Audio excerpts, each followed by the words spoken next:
All right, did you get a feel? One thing that I think this question, one of the scariest parts of this question, is it would be really easy to write for 15 to 20 minutes on Jefferson and Hamilton, right? And talk about the rise of political parties and what you do not want to do. When this question reads, so the question that we're answering is, Hamiltonian and Jeffersonian describe two traditions in American political thought. How did both of these traditions manifest themselves in the political outlook and actions of Andrew Jackson's presidency? If you're writing more about Washington's presidential years than you are about Jackson's presidential years, you've taken the wrong approach. And I know you wouldn't mean to do that, but when you're timed and you only have 30 minutes to write, it'd be real easy to spend 20 in your first two paragraphs, and then you go, holy crap, I have 10 minutes and I haven't even started talking about Jackson's presidency. And that's the kind of stuff that I want to get you guys thinking about. Question? Do you have one? I was just going to ask, would it just be a better idea to just basically summarize the ideals of them for it? Yeah, and so I'm going to talk about how I would go about doing that. So, will you get your paper back now? We're going to go ahead and switch and get yours back.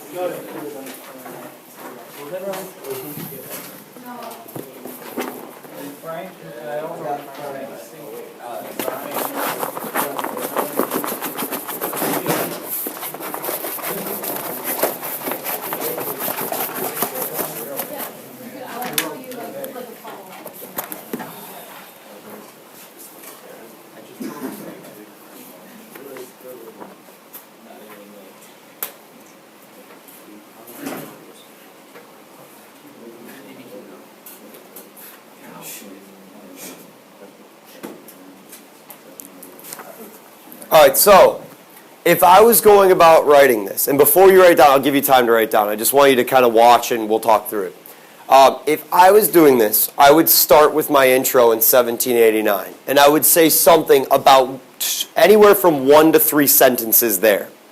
After the Constitution was written in 1787, it was ratified in 1788, and we held our first federal elections, right?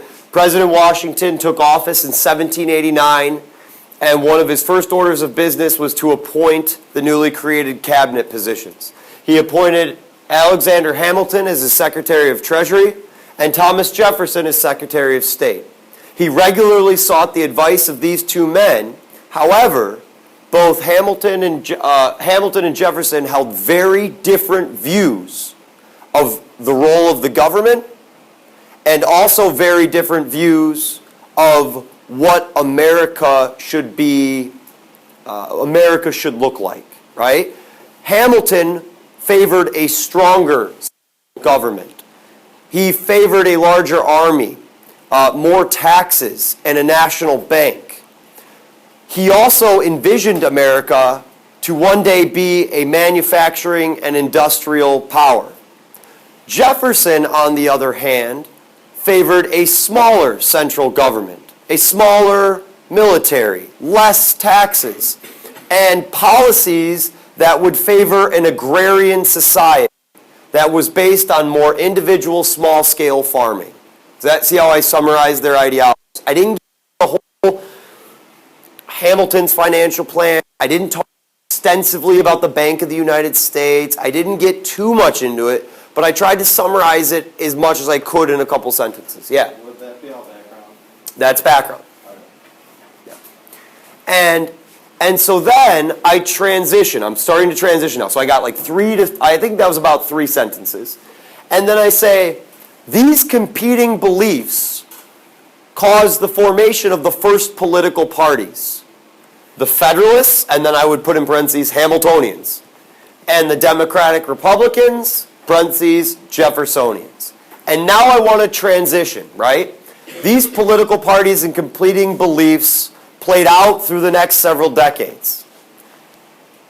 And then I transition. In winning the presidential election of 1828, Andrew Jackson became the first president elected from the newly formed Democratic Party. By the way, I got outside evidence here, and I'm being as specific as I can. If you can't be that specific, I understand. But this is saying 1828, I'm putting myself in the time period. Contextualization.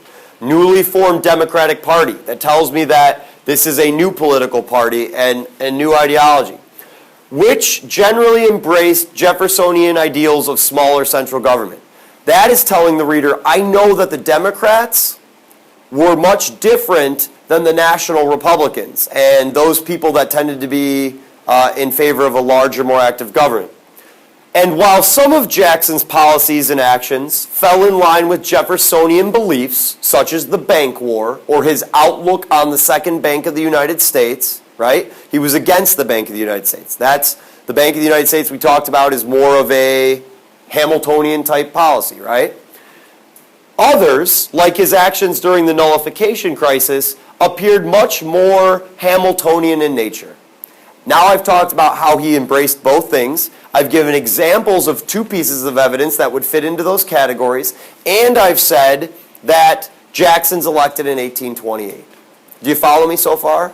Kind of see how I did that? This isn't perfect, but I just wrote this out with fourth hour. Yeah? Do you have to take a side on like if he's more Jeffersonian and more Hamilton? No, that's the greatest part. You could, but you don't have to.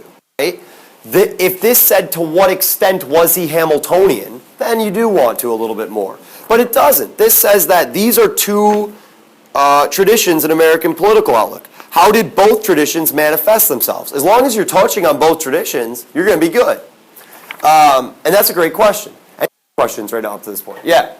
I was just thinking, could you give for the background how the political parties came to be, and then give your thesis, and in your body paragraph, say you do one Hamiltonian, would you give the brief description of that, and then go into the actions from Jackson's presidency?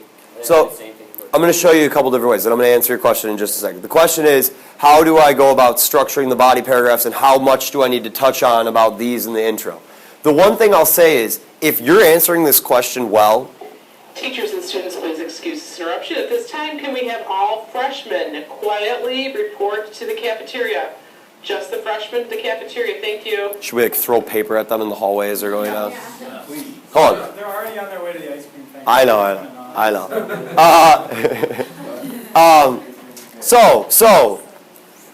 And here's a really important thing to keep in mind.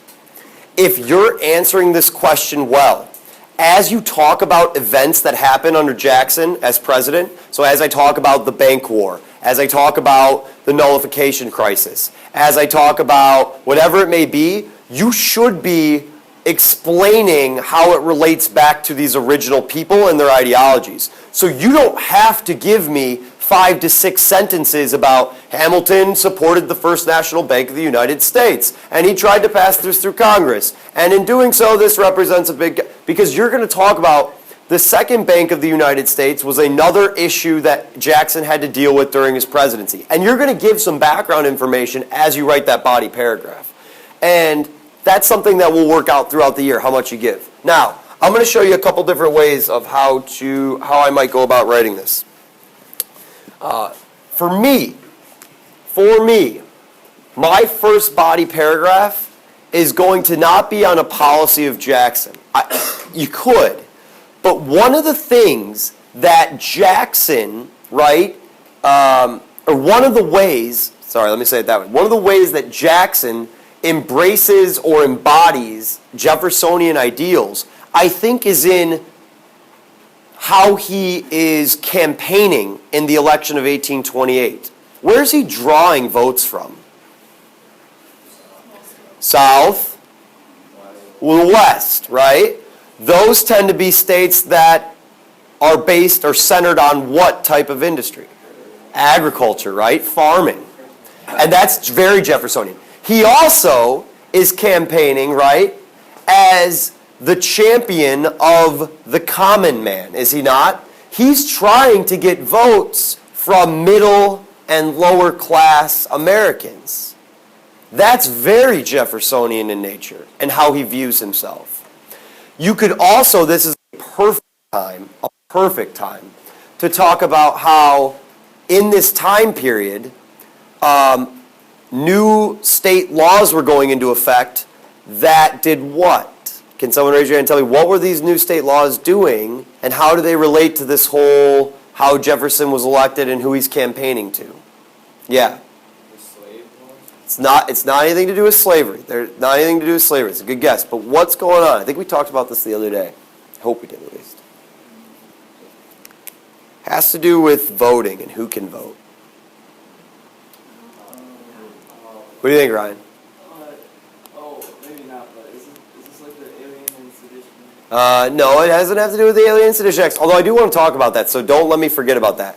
Because you could talk about the whole nullification crisis and say, like, Jefferson was in support of states being able to nullify laws. Because Jefferson, by the way, remember the Alien and Sedition Acts under President Adams?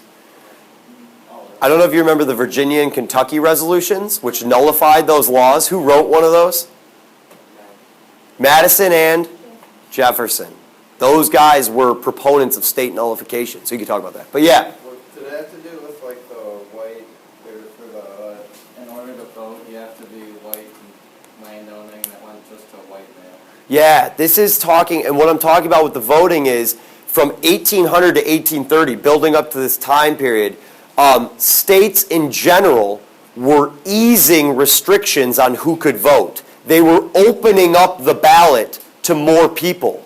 They were removing qualifications to vote, such as property owning or tax paying.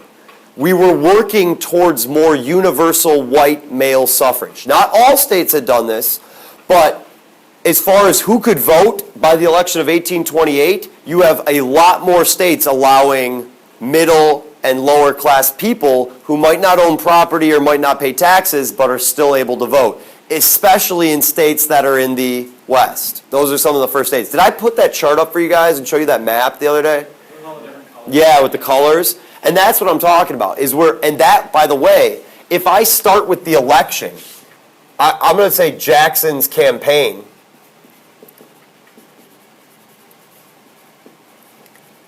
And the election of 1828. This gets me to be able to say he saw himself as a representative of the common man. And then when I talk about easing voting restrictions and allowing more people to vote, guess what I get? I get my synthesis point because I'm talking about a larger trend going on in the country during this time period. Contextualization. We like that, don't we? Do you know? Are you following? Do you get it? Yeah. Yes. Thumbs? 2 thumbs? Oh, 2 thumbs. All right. Now, you don't have to, but this is not exactly a policy of his presidency, but I feel like this is a nice transition between he's getting elected and how he does get elected and then into his policies. Now, if I'm doing body paragraph 2, and Alex, this is kind of answering your question. I don't really care how you say it, as long as I'm doing something about Jackson's actions/policies. Pick one. Pick 2.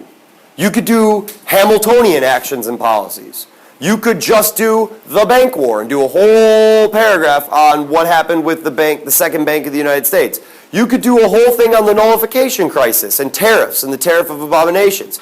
You could do a whole paragraph on the Trail of Tears and tie and relate it how that is an example of more executive power, right? I don't really care how you do it, as long as you're getting it there. And paragraph 3, body paragraph 3 would probably be the same thing.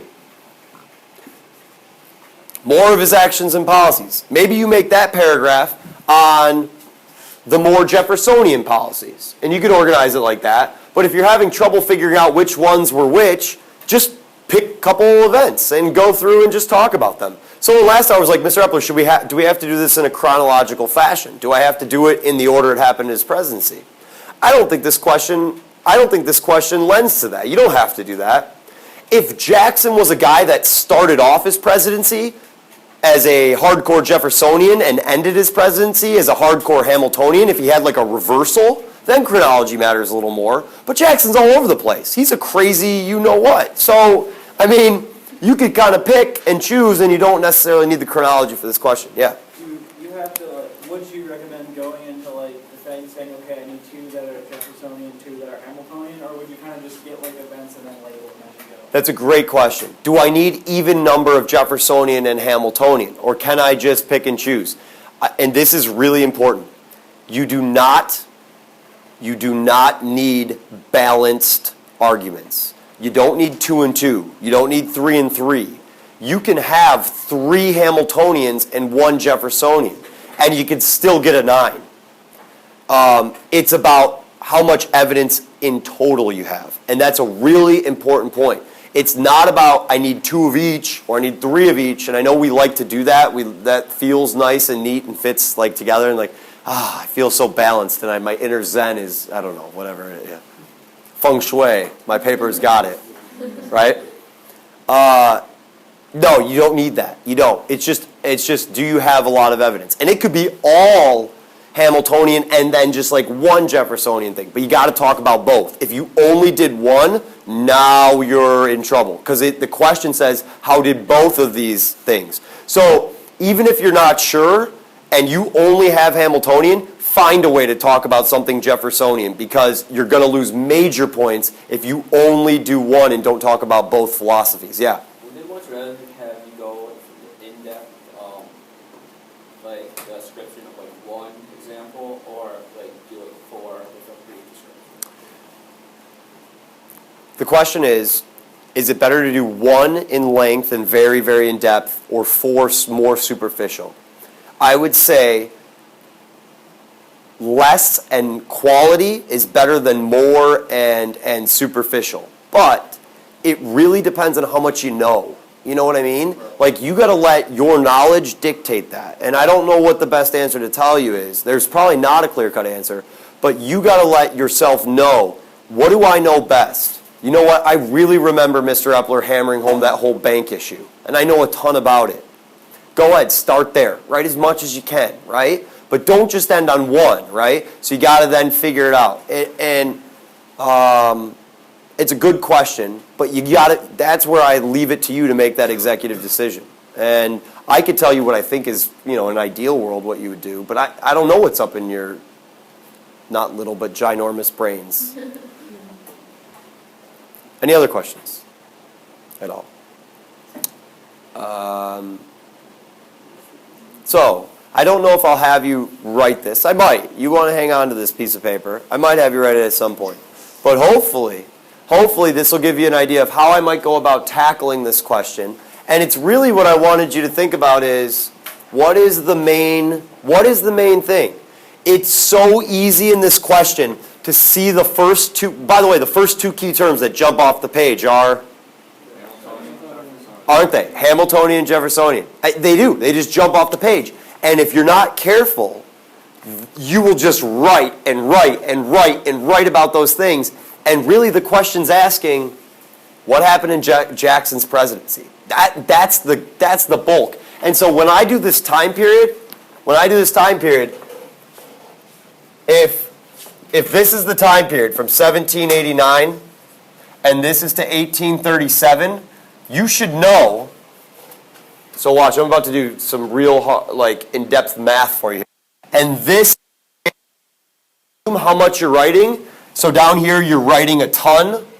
This would be you're just barely talking about something. Your paper will look like this.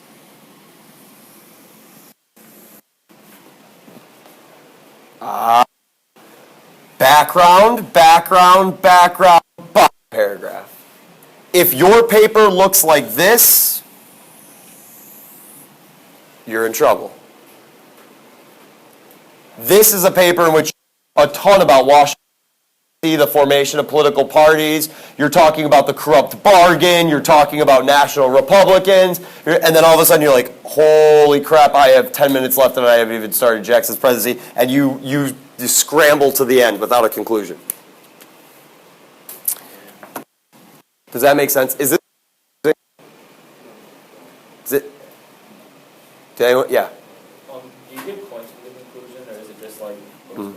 Good question. Do you get points for the conclusion? You don't specifically get points for a conclusion, no. But the conclusion, again, is a good place to get that synthesis point. So what? So by the way, what would be a perfect example of how to get some synthesis, but in the conclusion? Happens right at the end of Jackson's presidency. Do you know? Is it how you left the presidency, the Martin Danger, And? in a place of horrible economic state? And then what happened? What was it called? The Panic of 1837. 1837. So, and if you don't know it's 1837, just say a horrible, economic state. So yeah, that's synthesis. He leaves the presidency in 1837, and the country goes into a financial panic, and it's because of a lot of his policies. His rash policies. Is that the right way of saying brash? Is it brash? Rash policies, right? Yeah, I think it's rash. See, even I. Brash not a word. Is it a word? You're not a word. All right. All right. Brass or rat. Okay. What time do we get out of here today? Sweet. So here's what you guys get a huge advantage today. Big advantage. I'm going to stop this.